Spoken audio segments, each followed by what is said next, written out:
Bonjour à tous, dans cette vidéo je vais vous présenter plusieurs modules de plusieurs marques, de plusieurs usages pour faire différentes choses tout simplement.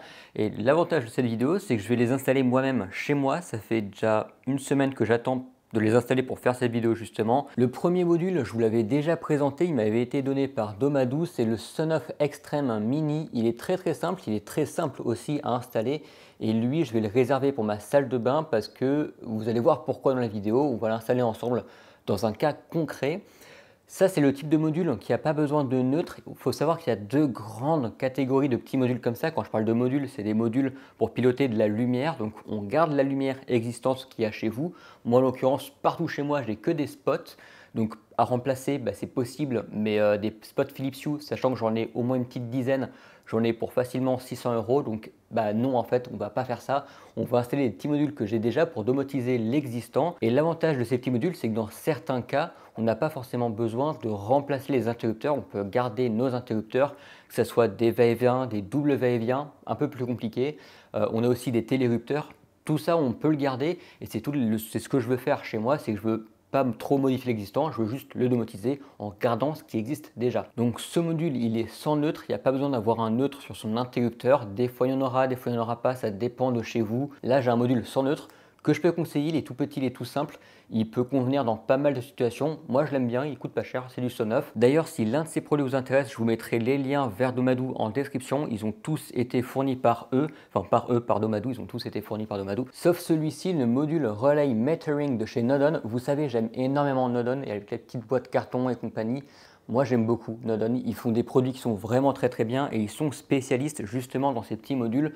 La seule contrainte c'est qu'ils coûtent plus cher que la norme parce qu'ils ont des gages de qualité qui sont plus élevés que les autres et surtout c'est qu'ils sont simples à utiliser. Et même pour un débutant total en électricité comme moi, je suis un total débutant, pourtant j'arrive à faire des petites choses comme ça et tout ça je l'ai appris en partie via Nodon. J'aime énormément leur module sans fil, fil pilote pour les radiateurs électriques, je vous en ai fait plein de vidéos de ce truc là, vraiment j'adore. Et ça c'est leur dernière nouveauté qui date un peu maintenant, mais c'est toujours en Zigbee. Ce module par exemple il a besoin du neutre, mais surtout ce module il a une capacité qu'avaient pas les précédents modules de chez Nodon. Hormis certains, c'est la mesure de consommation électrique. Donc ça c'est très bien par exemple si on veut le mettre derrière une prise électrique ou derrière quelque chose qui a besoin d'avoir la mesure de consommation, une pompe à chaleur, un frigo, un four, même si en général le frigo, le four, c'est souvent sur des prises électriques. Donc la manière la plus simple c'est d'avoir une prise connectée, mais là l'avantage c'est que c'est invisible, c'est dans le mur donc on ne le voit pas. Et de toute façon il y a plein de cas d'usage, hein. C'est un module, ça s'installe partout, ça peut mesurer la consommation, ça peut faire du on-off, donc couper l'alimentation ou la rétablir. Ça vraiment c'est mon petit chouchou, je remercie Nodon de me l'avoir fourni. Et justement en parlant de Matter over Wi-Fi, c'est les petits chouchous, les petites nouveautés de cette année chez Shelly. J'ai jamais aimé la marque Shelly parce que ils font des modules, c'est bien, sauf que tous leurs modules sont que des modules en Wi-Fi et vous savez que je n'aime pas avoir du Wi-Fi chez moi pour de la domotique. Je préfère éviter, surtout pour les petits trucs comme ça, je trouve ça ridicule. Et Shelly présente ceci. Alors ça c'est très pertinent, c'est très pertinent. On en a 4 en total. Il y a des versions mini qui seront suffisantes selon moi dans la plupart des cas. Il y a des versions un peu plus grosses. On peut mettre plus de choses dessus. Oui, bon, je ne sais pas quoi dire. La grosse différence aussi, c'est que les petits modules, ils peuvent accueillir jusqu'à 8 ampères. Les gros modules peuvent accueillir jusqu'à 16 ampères. Donc c'est aussi à faire attention selon ce que vous branchez derrière. N'allez pas mettre ça derrière un four, 8 ampères derrière un four. Ça peut être compliqué, ça peut juste ne pas marcher ou casser quelque chose. Vraiment en électricité, il ne faut pas faire n'importe quoi. Il y a des prérequis, il faut savoir de quoi on parle. Il faut beaucoup se documenter quand même avant. Ce n'est pas non plus catastrophique, ce n'est pas insurmontable. Mais attention, c'est pas pour rien qu'il y a des électriciens, c'est parce qu'il y a des réelles compétences à avoir derrière, on ne peut pas faire n'importe quoi, il y a des conséquences à ça. Bref, nos modules Shelly, qu'est-ce qu'ils ont comme gros avantage cette année? C'est qu'ils sont tout simplement multi-protocoles. Ils peuvent fonctionner en Wi-Fi, en Zigbee, ça c'est ce qui va m'intéresser du Zigbee parce que j'aime beaucoup. Et on a aussi du Matter over Wi-Fi. À rater. Voilà, je pensais que c'était des Matter over Thread, j'étais content quand c'était annoncé. C'est pas terrible. En réalité, c'est pour ça que je vais les utiliser moi en Zigbee parce que j'ai du Zigbee partout, autant mettre du Zigbee, Matter over Wi-Fi, je veux pas de produits en Wi-Fi, ça ne m'intéresse pas. Donc c'est un raté pour Shelly, encore une fois. Vraiment, cette marque, c'est une marque qui est leader dans son marché, qui maîtrise ce qu'ils font, visiblement, parce que beaucoup de gens achètent du Shelly. mais malheureusement au niveau des protocoles, c'est pas bon. C'est vraiment pas bon. Heureusement qu'il y a le Zigbee qui sauve la mise quand même. Et pour les plus perspicaces d'entre vous, vous aurez remarqué qu'il y a 2 modules par gamme. Il y a le 8 A, le 16 A, donc le petit et le gros, mais aussi 2 couleurs. Alors pourquoi des couleurs? Le bleu, c'est juste pour faire du on-off. Et le rouge, il coûte un chouki plus cher. En général, il coûte 3-4 € plus cher. Mais ça permet d'avoir de la mesure de consommation énergétique. Moi, ce que je vais probablement faire, c'est que je vais en mettre un derrière la prise de mon frigo si je peux. Et tout de suite, on va venir installer les modules chez moi, différents modules, voir quels usages j'ai pour chaque module, voir où je les installe, pourquoi je les installe, pourquoi je ne peux pas les installer à certains endroits, qu'est-ce qu'il me faut comme prérequis, etc. On va faire une sorte de vlog en réalité. J'aime beaucoup faire des vlogs, c'est très rigolo. Et le premier cas de configuration, je vous le disais, c'est le cas de configuration d'un interrupteur sans neutre. Là, on a un chouki particulier. Qu'est-ce qu'on a? On a un interrupteur va-et-vient, donc à bascule, voilà, c'est de position on-off. On a aussi un petit témoin lumineux, je ne sais pas s'il marchera toujours après ce que je vais faire.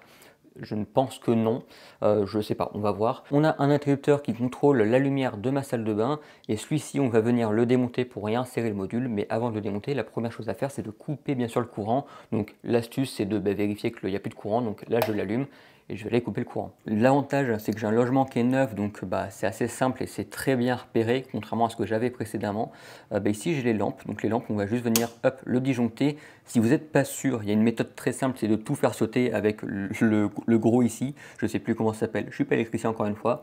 Ou enfin juste vous mettez tout à off, ça marche aussi. Bon, c'est pas forcément recommandable, mais bon, là au moins je suis sûr qu'avec lui j'ai plus d'électricité. De toute façon, on va le voir parce que ma lumière ne va plus s'allumer. Et donc là c'est bien joué parce que hop, je fais quelque chose, la lumière ne s'allume plus, il n'y a plus de courant qui passe, il part ici.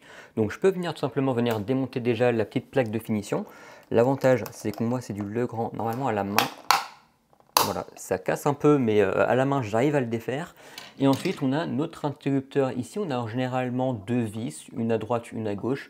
Donc, je vais venir les démonter avec un tournevis que je ne sais plus où ils sont. Ici, on a un cas plutôt intéressant. On a ici ce qui s'apparente à la phase. C'est du rouge, c'est très standard, il ne devrait pas y avoir de souci. Mais là où c'est intéressant, c'est que j'ai un câble noir ici qui rejoint les neutres, qui passe par-dessous. C'est un tout petit câble noir qui doit remonter par ici, qui revient par là. Pourquoi il y a cette petite câble bizarre là, ce petit câble un peu partout? C'est que j'ai une petite lumière témoin en façade. On l'a vu tout à l'heure, c'est celle-ci là, petite lumière pour dire si la lumière est allumée ou pas. En réalité, je ne sais pas trop ce que c'est ce truc noir, du coup, ce gros câble noir. Pour moi, c'est le retour lumière, donc c'est ce qui va de l'interrupteur à la lumière. On va retirer cet interrupteur et on va déjà le remplacer par ce petit gars-là, le petit son-off. Si tu veux bien faire la mise au point, non, il ne voudra pas faire la mise au point, mais on va le remplacer par le petit son-off et on va voir ce que ça donne. L'astuce, bien sûr, c'est de prendre une photo de l'installation avant que vous démontiez tout, parce que sinon, après, il faut savoir ce que vous faites. Donc là, ce que je vais faire, c'est que je vais enlever le câble qui est ici. Maintenant que j'ai démonté mon interrupteur, on peut voir qu'il y a toujours l'espèce de petit neutre ici qui rejoint, enfin, en tout cas le câble qui rejoint les neutres qui est présent, mais ça c'est pas très grave, on va le laisser comme ça pour le moment. Là sur mon petit module, j'ai plusieurs choses. Hop, alors sur mon module, voilà, j'ai plusieurs choses. Ici j'ai le line in, c'est là où arrive l'électricité, donc ça doit partir du compteur, ça arrive dans votre module. Et ensuite on a le out, et le out c'est ce qui va à la lumière, donc c'est le retour de phase, enfin le retour de lumière, on va appeler ça comme vous voulez, peu importe. Les deux d'ici là on s'en occupe pas, tout simplement parce que ça c'est pour brancher l'interrupteur, on s'en occupe pas. Pour le moment on va juste brancher ces deux là, voir si ça fonctionne ou pas. Je vais prendre ma phase qui est quasiment toujours en rouge, enfin en général la phase c'est quand même assez normé. Là où ça devient un peu plus compliqué, c'est alors par contre là mon câble est beaucoup trop long, donc ça c'est un peu dommage. Il y aura peut-être besoin de le recouper si ça fonctionne. Pour le moment je veux juste certifier que c'est ok. Donc on va mettre ça comme ça et on va venir resserrer le câble. Faut juste pas que les câbles se touchent parce que sinon ça peut se faire des choses bizarres. On va déjà brancher le line in, c'est très bien. Je vais prendre mon retour de phase, ce que j'estime être le retour de phase, et je vais venir le brancher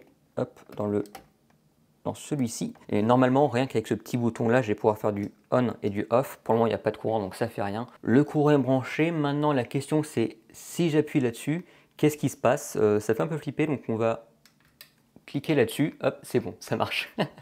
J'ai toujours une flip quand je fais les choses la première fois. J'ai toujours peur qu'il y ait un truc qui se passe mal. Donc là, ça marche. J'ai ma lumière qui est bien allumée. On peut voir que là, il est en attente d'appairage. Donc je peux venir l'éteindre, l'allumer et l'éteindre. Donc le câble noir est bien un retour de phase. Maintenant, ce qui va être intéressant, c'est de brancher l'interrupteur au module. parce que sinon l'interrupteur ne fonctionnera plus et je veux garder l'usage de l'interrupteur. Là j'ai pris deux petits câbles qui vont me permettre de relier les deux borniers du module, donc le S1 et le S2. Ça c'est les deux borniers qu'on va raccorder à l'interrupteur pour la simple et bonne raison que du coup l'interrupteur sera connecté à ça et quand j'appuierai sur l'interrupteur ça fera du on-off. C'est globalement ce qu'on veut, donc je vais juste venir brancher ça comme je peux, relier les deux. Donc j'avais un câble par ici, j'avais aussi un câble par ici. Je sais pas s'ils sont assez enfoncés parce que j'ai pris assez court, mais j'aurais peut-être pu prendre un peu plus gros. Bon, j'ai revu ma copie, j'ai pris des câbles un peu plus longs avec plus de dénudage parce que en fait ça faisait pas contact jusqu'au bout et c'était compliqué avec l'interrupteur. Là, j'ai quelque chose qui fonctionne. Là, maintenant, c'est très simple. On a deux nouveaux câbles que je viens d'installer. Comme je viens de dire, il y en a un sur la S1, un sur la S2.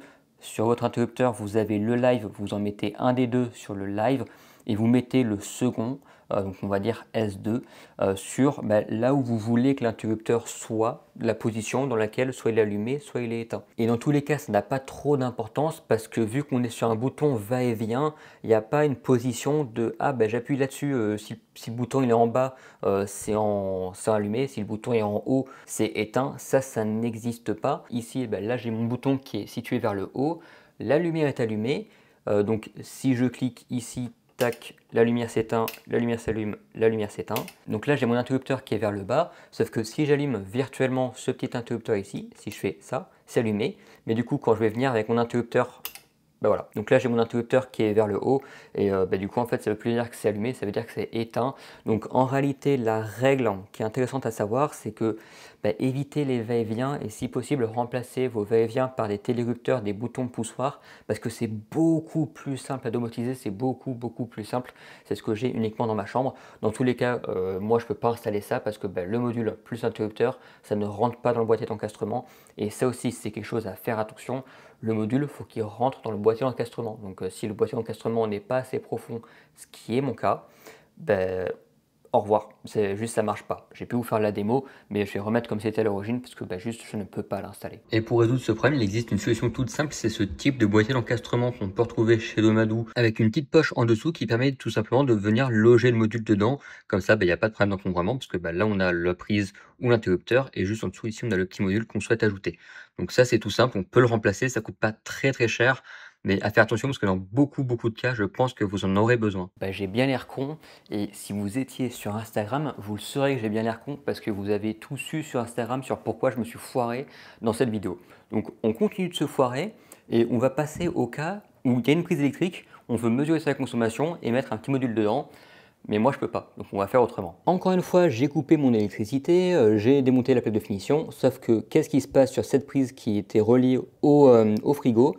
C'est que tout simplement on peut voir que en fait j'ai le même problème. Je n'ai juste pas du tout assez de place pour mettre un module, encore plus les gros modules de Nodon, enfin gros qui sont pas si énormes que ça, mais qui sont quand même assez gros pour le marché. Donc juste ça marche pas, donc il y a une autre solution à ça. D'autres cas d'usage que je peux vous montrer. Quitte à avoir démonté une prise pour finalement rien faire de concret, je me suis dit que de toute façon, ce que je veux, c'est monitorer quelque chose. Donc dans tous les cas, ce qu'on va faire, c'est qu'on va utiliser le module de chez Nodon. Et je vais vous montrer un avec Shelly, je vais voir qu'est-ce que je peux faire. Donc ce qui est intéressant, c'est que je prends mon petit module, je le déballe, le voici, le voilà, il est tout mignon. Qu'est-ce qu'ils sont beaux ces modules, genre vraiment ils sont beaux. Regardez-moi ça, le Metering Relay. Ça c'est super simple à comprendre. On a le live qui arrive ici, donc là on part sur l'électricité, le câble rouge on le met ici. Le neutre juste à côté, c'est pareil, on prend le neutre, on le met vers les neutres. Et là après on met, alors ça c'est l'interrupteur, mais nous on n'a pas d'interrupteur parce qu'on ne veut pas faire du on-off. Il n'y a pas d'interrupteur dans mon cas. Ça, c'est exactement le même fonctionnement que le retour de phase qu'on a vu tout à l'heure. C'est ce qui va entre le module et l'appareil que vous voulez monitorer. Donc là, l'appareil que je veux monitorer, c'est quelque chose par ici. J'ai beaucoup de choses en réalité que je veux. Donc par exemple, ce qui peut m'intéresser, c'est le chauffe-eau. Et ce qui est bien, alors c'est qu'ici, c'est que là, j'ai un module, j'ai tout un truc qui me permettrait de mettre des railings. Donc Nodon, si vous voyez cette vidéo, je pense que ça, avec votre module Hylin, où je plug ça comme ça et que je me fais une vidéo très propre et très sexy. Nous, on va l'installer par ici. Donc ce que je vous propose, c'est de couper le chauffe-eau. Hop, on n'a plus de chauffe-eau. Et on va venir mettre ça à la place, tout simplement. Il faut venir le suspendre ici comme ça sera pas propre, mais tant pis, au moins je peux l'installer. Donc je me suis préparé plusieurs câbles. Déjà la première chose, c'est qu'ici on a la phase, le neutre sur mon chauffe-eau. J'ai mon arrivée qui part sur la petite baguette qui descend et là ça repart vers le chauffe-eau. Moi le neutre on va le garder parce que le neutre j'en ai besoin du neutre. Donc on va juste retirer la phase et là j'ai des modules nuls. Les Legrand, il faut appuyer, des fois il faut dévisser, il y a plein de choses différentes. Là juste voilà, je ne vais pas dire le gros mot que j'ai en tête, mais juste voilà. Donc ce qu'il faut faire, c'est prendre le câble, tirer comme un malade. Hop là, putain, j'y suis arrivé, donc ça c'est l'astuce. J'ai regardé sur internet, les gens disaient, les ABB c'est naze, faut juste tirer comme un gros malade. Et effectivement, quand tu tires comme un gros malade dessus, ça marche. Si vous avez une vraie astuce pour les dépluguer facilement, je suis preneur parce que les ABB, c'est vraiment pas bon du tout. Donc ce que je vais faire, c'est que je vais prendre ce petit câble là, lui je vais venir le plug ici. Donc on va, hop, alors lui pour le retirer, après ça va être rigolo. Donc normalement là voilà, je peux plus le retirer, c'est ok. Je vais faire pareil avec un câble neutre. Donc ici j'ai mon petit câble neutre, je l'ai même mis en bleu. Donc on va venir, là j'ai un petit bornier, c'est ça qui est cool, c'est que j'ai des borniers disponibles, donc je peux juste venir hop, brancher ça, hop, c'est clipsé. Et déjà on va brancher le module. Donc pour ça on va faire quelque chose, voilà, comme ceci, c'est pas trop mal, lui je pourrais le mettre comme ça. Et on va venir brancher le neutre, s'il veut bien, par ici, voilà. On va venir serrer le neutre, j'espère que vous voyez quelque chose, je ne sais pas si vous voyez quelque chose, en tout cas c'est pas très compliqué. Hop, je branche, enfin pas très compliqué, je branche mon neutre, la phase elle est juste à côté donc c'est simple, je peux pas trop me tromper, hop, je branche ma phase, comme ça déjà mon boîtier, là, sur le petit module que j'installe, il est alimenté. Ça déjà c'est la première chose. Et ensuite, moi ce que je veux, c'est tout simple, je veux juste brancher ce câble là sur le kilowattheure. Voilà, là le module est installé, on a ce câble, donc le boîtier est alimenté, c'est chouette, on a ce câble qui part par là et qui revient ici en haut de ce petit bidule là. Ça normalement vous en avez un, c'est un contacteur jour-nuit, un truc dans le genre. Il y a 3 positions, soit auto. Le auto, là on a un petit câble noir qui rejoint le compteur Linky qui récupère automatiquement vos heures creuses. Comme ça, en fait, le chauffe-eau il s'allume uniquement pendant les périodes avec des heures creuses. Plutôt pratique ce petit boîtier. En réalité, ça c'est de la domotique. Et en fait, après on a 2 positions. Soit on a off, donc ça veut dire que il sera toujours éteint le chauffe-eau, donc il chauffera plus d'eau, tout simplement. C'est pas mal si on veut partir en vacances, boum, on peut faire ça. Et aussi, sinon, si on n'a plus de chauffe-eau, parce que le chauffe-eau, ça a une capacité, et donc s'il n'y a plus d'eau chaude, juste on met sur on tout en bas, et hop, ça va refonctionner. Donc après, il faudra repenser à le mettre en auto, sinon il va rester tout le temps allumé, et ça va surconsommer pour pas grand-chose. Donc là, j'ai une configuration qui est plutôt propre. Ce qui est pratique, c'est que mon module, maintenant qu'il est installé, je peux venir le replier comme ceci. Voilà pour l'installation du module Nodon, avec quelque chose de très simple. Et ça marche, hein. Alors juste le seul truc qu'il faudrait, c'est d'avoir un petit module Railin, le plugger dedans, et là on serait propre. Regardez, j'ai tout ça Nodon, je pourrais en mettre beaucoup. Maintenant, la seule chose qui reste à faire, c'est de mettre le module dans Assistant via Zigbee to MQTT, parce que c'est ce que j'utilise chez moi, et on va voir ce que ça donne. Je me suis muni de mon Home Assistant qui ressemble maintenant plus à grand chose, il faut que je refasse tout. Donc vu que je l'ai complètement reset, je l'ai reparti de zéro, je suis reparti de zéro. Donc on va aller dans les paramètres, pas du tout, dans Zigbee to MQTT. On va aller tac, Permit Join All. Donc on active l'appairage côté serveur et on va appuyer sur le bouton presse de ce petit module là. J'ai la LED qui clignote en vert, donc normalement sur mon Home Assistant, il devrait s'appairer d'ici pas très longtemps. Tac, où est-ce qu'il est? Pour le moment on ne le voit pas. Bon, visiblement j'ai dû faire la procédure de reset du module pour que il fonctionne. Je pense surtout que vu que ça fait un petit moment qu'il attend là, il n'a pas trop aimé le fait qu'il attende et qu'il ne rejoigne pas de réseau Zigbee, donc j'ai dû le réinitialiser pour ensuite l'ajouter. La procédure est écrite sur le petit papier que vous avez avec, c'est pas très compliqué. Vous maintenez 5 secondes, une fois que ça clignote en orange, vous rappelez une fois, et après il est réinitialisé, donc vous refaites un petit bouton, un petit appui pour le réappairer, et hop, ça s'appelle tout seul. Donc là j'ai mon petit module qui remonte, donc ça c'est cool. On va aller voir dans Expose, on a le state off ou on, donc normalement si je fais ça, je ne sais pas ce qu'il fait, parce que pour moi là il est à on, alors peut-être qu'il est à off. Donc, ouais, non, là il est à on effectivement. D'ailleurs, il y a un petit contact sec dans le produit, mais il est très léger. On l'entend vraiment pas du tout. Donc, si vous voulez l'utiliser pour couper et activer une alimentation, ben, ça fait pas du tout de bruit. Genre vraiment, ça fait pas du tout de bruit. Ensuite, on a un paramètre qui est très intéressant, c'est le Power On Behavior. Qu'est-ce qu'on fait quand le produit il a une coupure de courant et quand il revient en vie, entre guillemets, quand il revient quand il a de nouveau du courant après une coupure de courant, qu'est-ce qu'il fait? Par défaut, on peut le mettre à on dans ce cas-là, parce que c'est un chauffe-eau que je domotise. Donc forcément, enfin, c'est un chauffe-eau dont je veux surveiller la consommation. Donc en réalité, il peut être toujours à on, il sera toujours à on. Donc je laisse à on, c'est très bien. Là en power, on a 0, ce qui est normal. Mais si je m'amuse à, par exemple, faire passer du courant, tac, on devrait avoir voilà, du power qui commence à s'activer à 1800. Donc là, j'ai mon chauffe-eau qui est s'allumer.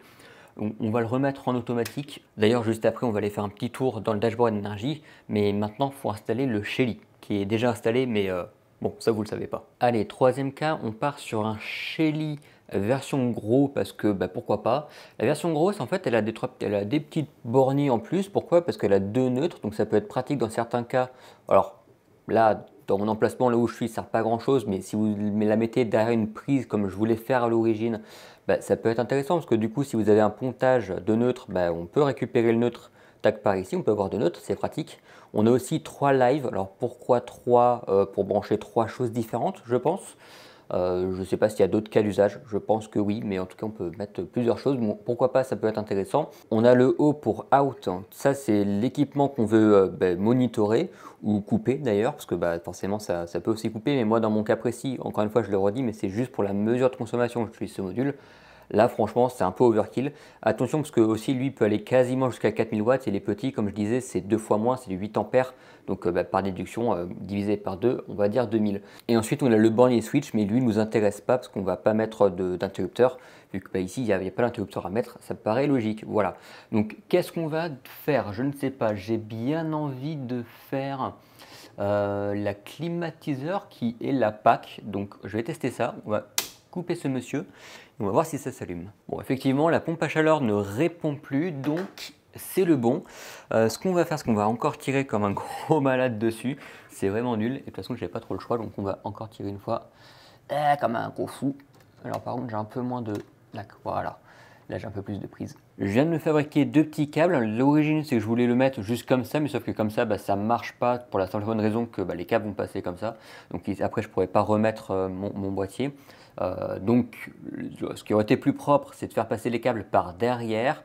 Mes câbles sont trop courts, je pourrais en recouper. Mais sinon, ce que je peux faire, c'est juste mettre le module par là. Ici, il ne va pas trop gêner.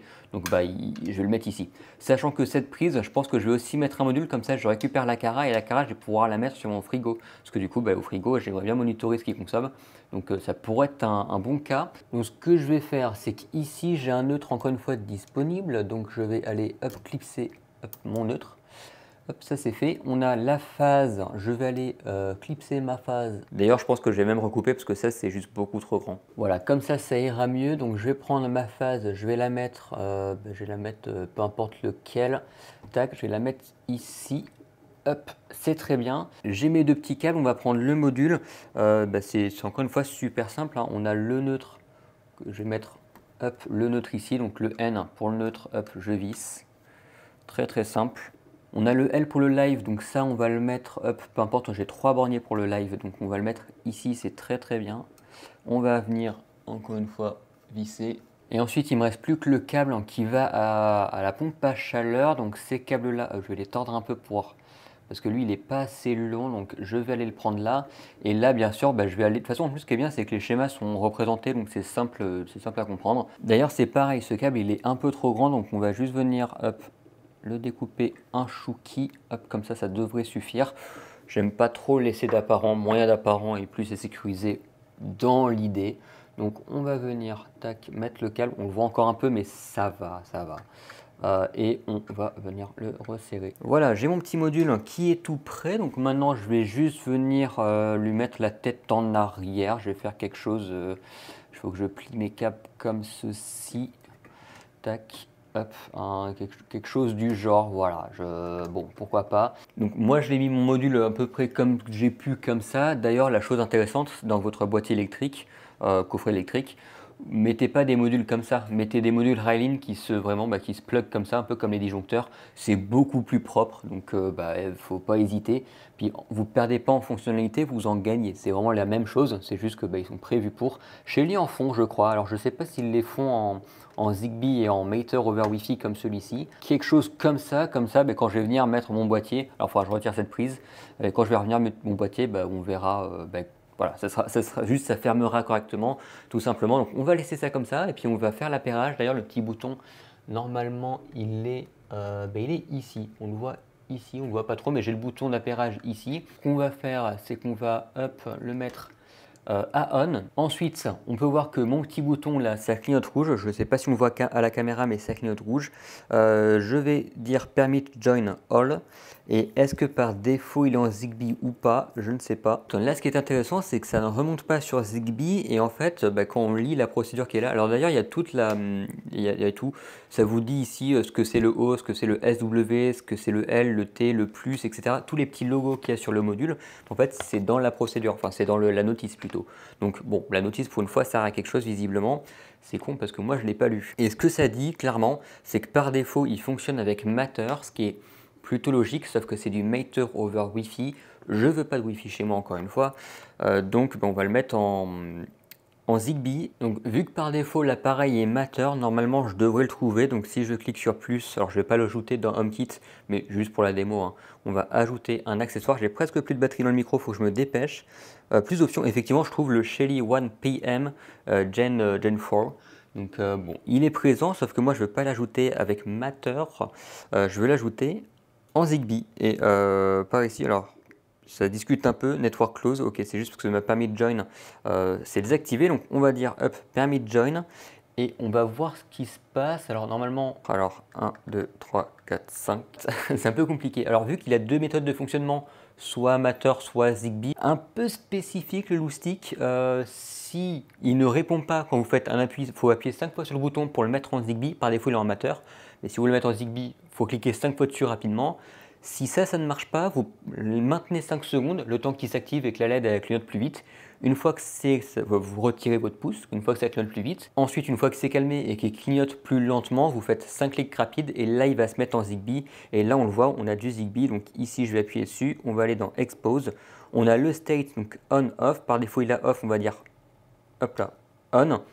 Pareil, exactement la même chose que le node on, il fait un petit tic, mais c'est très léger. Donc si vous le mettez dans un mur, derrière un interrupteur, quoi que ce soit, c'est pas inaudible, mais c'est très faible. Donc ça c'est pas mal, c'est pas un gros clac comme les télérupteurs. Moi j'ai un télérupteur ici et il fait vraiment un clac, on l'entend vraiment fort. Donc qu'est-ce qu'on a de beau?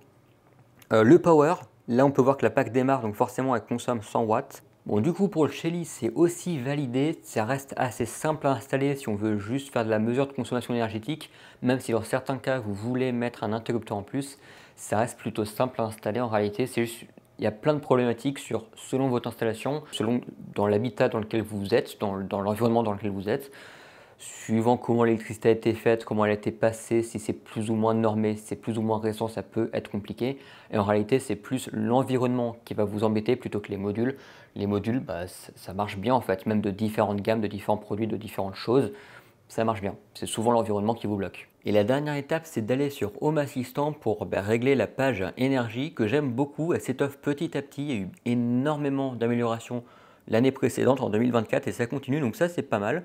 Là, j'ai ma page Home qui me permet d'avoir quelques petites informations qui est totalement rien à voir avec ce que j'avais avant parce que mon Home Assistant est vierge, je l'ai refait à 0. Mais c'est pas grave parce que j'ai déjà la prise bureau, la prise de la baie, qui ne sont pas encore bien nommées, mais ça va arriver. Donc, on va aller ici dans le tableau énergie. Donc, j'ai ma distribution d'énergie avec les heures creuses, etc. Mais donc, ça, forcément, je suis en train de tester un autre appareil. Donc, mon Lixi n'est pas installé pour le moment. Mais en tout cas, il est déjà configuré et prêt à être utilisé. Et en bas, on a quelque chose qui est plutôt intéressant, c'est l'utilisation détaillée des appareils individuels et l'utilisation totale des appareils individuels pour savoir quel appareil consomme le plus chez nous. Donc là, on peut voir le chauffe-eau, c'est pour ça que je voulais voir sa consommation. Bon, je sais pertinemment qu'il démarre à 22 heures, mais au moins je sais combien il consomme et je sais quand. Donc bon, ça peut être intéressant dans pas mal de cas. Le chauffe-eau, c'est un gros consommateur d'énergie, donc j'aime bien avoir de la donnée dans Assistant pour lui. Pour le moment, j'ai juste ma baie, mon bureau, ma machine à laver et on va ajouter un autre appareil individuel. Donc là, je vais prendre le Nodon parce que c'est lui que j'ai installé pour le chauffe-eau. Donc des panneaux solaires, tout ça, j'en ai pas, encore pas pour le moment. Ça peut vite arriver. Et on a les appareils individuels. Et là, on a quand même eu pas mal de nouveautés dans les appareils individuels, outre un dashboard en plus avec les appareils non suivis qui s'ajoutent, etc. C'est beaucoup trop stylé, beaucoup trop bien. Mais maintenant, on peut ajouter un appareil. Donc ça existait déjà avant. Et je vais prendre le... Ah mince, j'ai pas renommé. Et avant d'ajouter l'appareil dans le dashboard énergie, ça peut être intéressant de le nommer. Donc c'est ce qu'on va faire. Ici, j'ai mon add-on. Je vais aller hop, ici, hop. Et là, la question, c'est comment je le nomme, parce que je nomme mes prises. Je pense que je vais tout simplement l'appeler chauffe-eau. Donc, on va l'appeler chauffe-eau. Hop, hop, oula, chauffe-eau. Update Home Assistant Entity ID, yes please. Et rename device, tac, comme ça, chauffe-eau, en fait, ça marche bien. Donc, juste chauffe-eau. On va retourner dans le dashboard énergie. On va aller en bas, hop, pas besoin d'aller en bas. On va configuration du dashboard. Là, on va en bas et ici, on va ajouter normalement quelque chose qui s'appelle chauffe-eau énergie.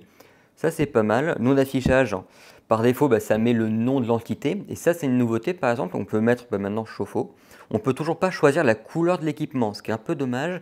Aussi, il y a un truc qui est très intéressant, peut-être que j'en parlais dans une vidéo dédiée, c'est l'appareil en amont, parce qu'il y a beaucoup trop de choses à voir dans l'appareil dashboard. On va cliquer sur enregistrer et ici, pour le moment, ça bug, parce que faut juste attendre que les données remontent dans le dashboard énergie. Il y a toujours une petite latence bizarre comme ça sur le dashboard énergie.